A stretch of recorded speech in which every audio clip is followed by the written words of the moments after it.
আপনি ঠিক এশার নামাজের পর থেকে যদি ঘুমান, আপনার ব্রেন প্রত্যেক ঘন্টায় 100 ওয়াট 500 ওয়াট এরকম বেশি পরিমাণে চার্জিং হইতে থাকবে। এইরকম এশার নামাজের পর থেকে ঠিক রাত 4টা পর্যন্ত হাইয়েস্ট চার্জিং।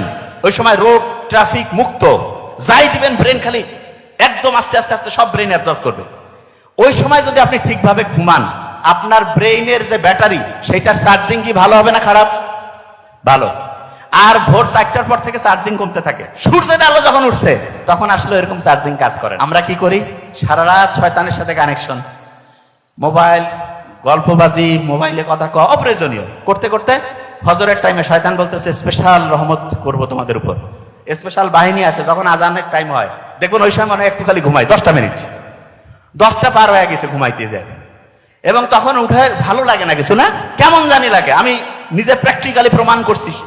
স্টুডেন্টদের আমি জিজ্ঞেস করি এবং তারা বলছে যে ভাইয়া আপনার বুদ্ধিটা এত সাইন্টিফিক। যখনই আমি সকালে তাড়াতাড়ি উঠে যখনই আমি দেখা গেছে নামাজ কালাম পড়ে একটু কোরআন পড়ে হাঁটাহাঁটি করে সূর্যের আলো থেকে আসলাম, এসে পড়া শুরু করলাম, একটু সামান্য বুট, মধু, কালো জিরা এগুলো খাইলাম, সারাটা দিন এত ভালো লাগে, এত চমৎকার। আর যখন এর উল্টাটা করি, উল্টাটা মানে কি, সকালে উঠে একটু মোবাইল দেখতেছি এবং উঠলাম দেরিতে, এরপরে দেখা যায় সত্যিকার অর্থে প্রত্যেকটা ঘন্টা প্রত্যেকটা দিনের